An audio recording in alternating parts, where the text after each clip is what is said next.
这就是本期要讲的致命弯道系列的第4部，也算是血浆恐怖片的代表作之一。一经上映，就成了重口味影迷心中的经典。残暴的虐杀镜头，配合电锯天魂相媲美。友情提示：本片全程高能，赶紧艾特上好友一起报名观看。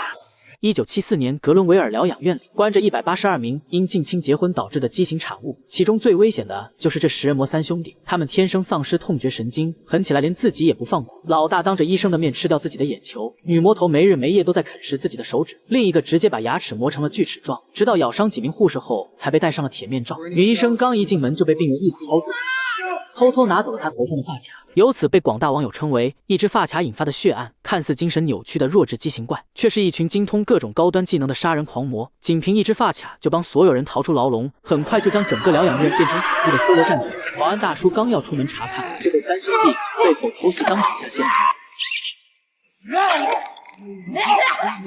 女医生被绑到病床上，活活电死。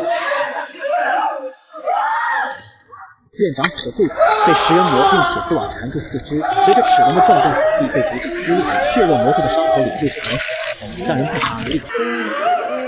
转眼间来到30年后，一群2B青年相约到冰天雪地里一路狂飙。别看他们现在笑得有多灿烂，一会儿死的就会有多惨。夜幕降临，他们彻底迷失了方向，暴风雪即将来临，他们必须尽快找到避难所。就当几人一脸绝望时，突然看到那间荒废30年的疗养院，他们以为看到了希望，没想到这里将会成为他们最终的归宿。就当几人聚在一起闲聊时，食人魔兄弟拖着尸体走进了大楼。小帅修好电闸后，每个人都兴奋不已，开始在寂静的环境下激情热舞。殊不知一双眼睛正在背后注视着一切。随后几人来到录像厅，看到畸形人接受治疗的恐怖场景，这让翠花突然想起弟弟之前给她讲过，福尼亚的一座山上住着可怕的食人魔，主要以捕食过路的游客为生。大家听后以为是吓唬小孩的故事，并没在意。晚上睡觉时，小帅辗转难眠，决定体验一把鬼屋探险。刚来到走廊，突然看到一个熟悉的身影，以为是之前掉队的同伴，走近一看，发现对方早已遇害。小帅被吓坏了，准备逃跑，结果刚一转身就被食人魔醍醐灌死。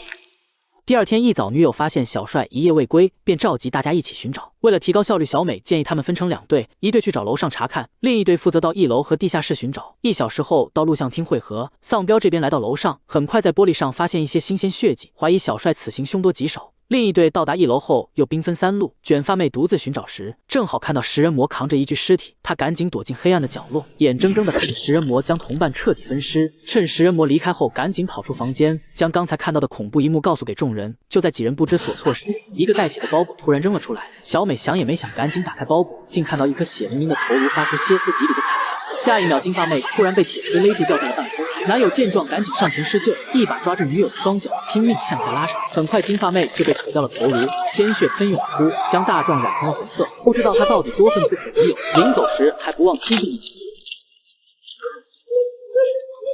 所有人跑出房间后，准备驾车离开，结果发现雪地车早就被食人魔破坏，更何况大家都没穿外套，即使跑出去也会被活活冻死。翠花自称自己是滑雪高手，穿上唯一的外套，决定独自下山去寻找救援，带着所有人的希望，在暴风雪中艰难前行。为了活命，所有人再次返回大楼，躲进院长办公室后锁上了房门。这时大壮又开始捉死计划，决定带几人到外面寻找一些防身武器。没想到刚走进地下室，食人魔就带着斧头追了过来，还好提前躲进一个仓库，暂时逃过一劫。小美这边突然听到门外传来一阵敲门声，以为是同伴回来了，结果刚走上前，差点被电话直接送走。小美可能被吓傻了，愣在原地拼命嘶吼。食人魔收到信号后，立刻将其薅住。拉拉见状，赶紧上前帮忙，成功把小美救了回来。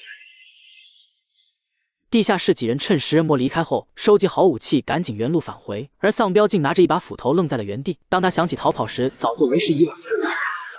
镜头一转，丧彪已经被食人魔绑在了案台上，随后推来一堆丰盛的食材，腰子煲汤越喝越香，土豆配肾越吃越笨，萝卜配干越嚼越鲜。看来食人魔这些年已经彻底进化，准备用大壮体验一把人肉火锅。大壮的惨叫声响彻了整个疗养院。小美等人听到后决定上前营救，可5个人却有6个主意，谁也想不出一个万全之策。胆怯的拉拉担心是食人魔的陷阱，劝他们放弃营救，可小美却极力反对，不想无情的抛弃队友。就在2人争吵时，大壮的奶盖已经被割了下来，再拖延一会儿，可能连渣也不剩了。这时拉拉又提出一个令人喷血的建议，决定举手表决。就当我彻底崩溃时，卧槽，其他人还真同意了。结果只有拉拉投了反对票。他们终于走出了房间，可刚跑到半路又出问题了。大壮决定独自行动，先去观察一下情况。结果看到此生最难忘的一幕，大壮也在食人魔的折磨下没了动静。得到情报后，小美决定用36计将食人魔一网打尽。大壮再次返回后，用灭火器从背后偷袭。当食人魔准备反抗时，3只母老虎举着砍刀从背后冲了过来，食人魔被吓得撒腿就跑。另一个女孩在半路扔出燃烧炉，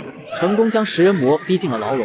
这时更侮辱智商的剧情来了，大壮准备将食人魔烧死，替死去的队友报仇。当他点燃打火机的瞬间，小美突然化身圣母玛利亚，认为他们这样做太残忍，建议找回雪地车的电源线离开此地，把他们留在这里自生自灭。更牛逼的是，众人听后居然同意了这种说法。随后大壮负责留下来看守食人魔，女队员负责寻找电源线的重任。大壮对食人魔一阵疯狂嘲讽后，因体力透支渐渐睡了过去。这时食人魔居然在马桶捡到30年前的发卡，就这样轻松打开了牢笼，随后来到大壮面前一拳带走。当小美准备换班时，疗养院突然陷入一片漆黑，这让原本患有暗黑恐惧症的小美更加害怕，颤颤巍巍来到牢笼后，发现里面早就空无一人。跑回房间后，赶紧将此事告诉给好友。这时一个戴头套的男人跑了过来，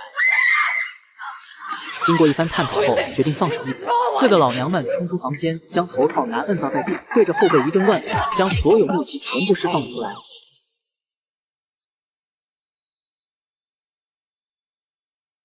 结果摘下头套一看，捅死的竟是被割掉舌头的大壮。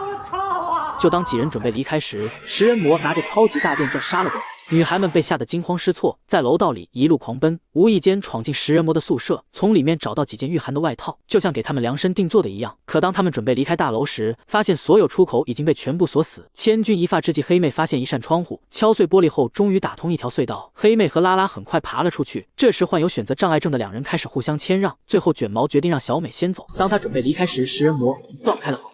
这时候如果速度快点还有逃跑的机会，结果卷发妹因为积雪塌陷又退了回去，瞬间有点身体被掏空。逃出的3人开始在雪地里一路狂奔，没想到食人魔很快就追了上来，围着他们挑衅一番后扬长而去。看过前3部的朋友不难发现，食人魔肯定又在创新猎物的3000种死法。果然没过多久，食人魔就死了。对小美变输出后，将拉拉拖行数百米，拉拉用刀疯狂刺向食人魔的胳膊，导致车辆失控撞向一旁的大树。当他准备逃跑时，不幸被另一个食人魔追住，压在雪地摩托下疯狂摩擦，刹那间血肉飞溅惨烈。黑妹看着女友被杀，发出撕心裂肺的喊声。就这样几人一直战斗到天亮，小美在冰天雪地里极限逃亡，食人魔很快就追了过来。当他准备对小美动手时，黑妹突然出现卡不完美撞击。在两人默契的配合下，终于抢回一辆雪地车。两人瞬间忘掉了所有悲伤，脸上露出胜利的喜悦，微笑就像冬日里的一缕阳光，温暖着2个受伤的心灵。结果下一秒，突然被一根铁丝划破，2颗头颅在空中留下最美的弧线。